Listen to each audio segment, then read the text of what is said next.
మందితోనే ఈరోజు ఒక చక్కటి ఒక గృహప్రవేశం చేసే పరిస్థితుల్లో ఇక్కడ మొదటిగా మన వండలం బాలయ్య సారు నిజంగా ఈ గృహప్రవేశానికి ఎంతో కష్టపడి ఆహర్నిశలు కష్టపడి ఈ మందిరం నిర్మించడం జరిగింది.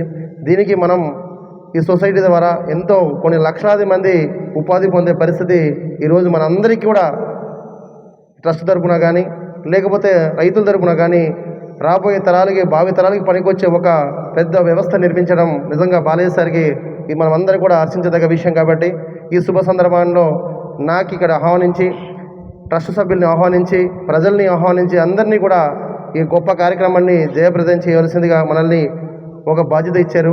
అందుకబట్టి సార్కి అలాగే అమ్మగారికి అలాగే గ్రామస్తులకి బలరాం సార్కి అందరికీ కూడా పేరు పేరున నా తరపున ట్రస్ట్ తరపున అందరికీ కూడా ధన్యవాదాలు తెలియజేస్తూ ఈ గృహప్రవేశానికి ముహూర్తం మనం చేసే పరిస్థితి కాబట్టి మీ అందరికీ శుభోదయంగా మనం కట్ చేసే పరిస్థితి చేద్దాం సార్.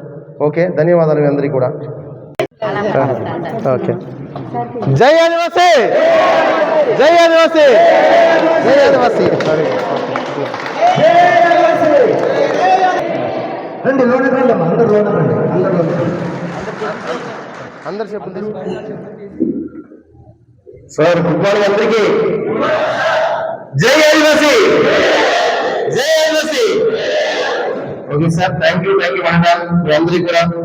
ఈరోజు అల్లూరు సీతారామరాజు జిల్లా గూడెం మండలం పీకొత్తూరు గ్రామంలో ఈరోజు మనమంతా కూడా ఇంత చక్కటి వాతావరణంలో మన ఆదివాసీ బిడ్డలందరూ కూడా సుదీర్ఘ ప్రాంతంలో విచ్చేసినటువంటి ప్రతి సోదరి సోదరులందరికీ కూడా, అలాగే దయచేసినటువంటి పెద్దలకి, అలాగే ఈ భారతదేశంలో ఉన్నటువంటి 29 రాష్ట్రాలు ఉంటాయి. 19 రాష్ట్రాల్లో ఆదివాసీ బిడ్డలందరూ కూడా పేరు పేరున ఈరోజు ఈ పీకొత్తూరు గ్రామం నుండి నా తరపున ఆదివాసీ స్వచ్ఛంద సేవా సంస్థ తరపున మీ అందరికీ సేవలు గురించి శిరస్సు వచ్చి పాదయాత్ర చేస్తున్నారు.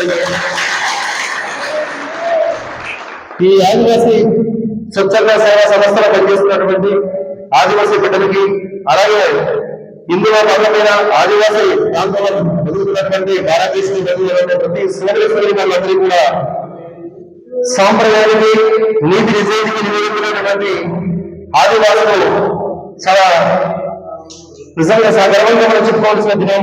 ప్రతి రోజు కూడా మనం మన ఆదివాసుల కోసం ఎంత గొప్పగా చెప్పినా కూడా తక్కువే అనుకుంటాం. ఎందుకంటే ఈ భారతదేశంలో కాకుండా ఈ భూమిలో పుట్టినటువంటి మొట్టమొదటి ఆదివాసీ బిడ్డకి ప్రత్యేకమైనటువంటి హక్కులు చట్టాలు సంపూర్ణంగా కలిగించే పరిస్థితి ఏర్పాటు చేయడానికి కూడా ప్రధాన కారణం ఏంటంటే, నిజంగా ఈ ఆదివాసీ అనే వ్యక్తి నిజంగా టీడీపీ అధ్యక్షుడు నాయకుడు చెప్పినటువంటి మాటలు, సార్ చెప్పినటువంటి విషయాలు అది వాస్తవం. ఎందుకంటే అతనికి ఏకీభావించవలసిన విషయం. ఎందుకంటే గిరిజనులు వేరు, ఆదివాసులు వేరు. గిరిజనులని ఆదివాసులని ఎందుకు మీరు ఒక్కసారి ఆదివాసుని ఎందుకు ఈ టైటిల్ అని కాదు, ఈ వాస్తవాలు ఎందుకు చూపించగలుగుతున్నాను, ఎందుకు మాట్లాడగలుగుతున్నానంటే, చాలామంది మనము గిరిజన అని చాలా సందర్భాల్లో మనం చూస్తుంటాం. ఒక యూనియన్ కానీ ఒక సంఘాలు కానీ పెట్టుకున్నప్పుడు గిరిజనకి ఆదివాసికి అర్థం తెలియదు మనకి. అందుకబట్టి గిరిజన అనే పదంతో చాలా సందర్భాలు చాలా సంస్థలు మనకి రాసుకొస్తుంటుంది. ప్రభుత్వాలు కూడా ఆదివాసి అని రాయకుండా గిరిజన సంఘం అని, గిరిజన సొసైటీ అని రకరకాలుగా రాసుకొస్తుంటుంది మనకి అన్నీ కూడా. ఎందుకంటే సాక్షాత్తుగా ఇప్పుడు మనకి తెలంగాణ రాష్ట్రంలోని కూడా మనకి మొదలవుతున్నటువంటి లంబాడి జాతికి, ఆదివాసుల జాతికి పోరాటం జరుగుతున్న పరిస్థితుల్లో మీరు అందరూ కూడా సాక్షాత్తుగా ఈ ప్రాంతం మధ్యకాలంలో జరుగుతుంది. చూసారా మీరందరూ కూడా.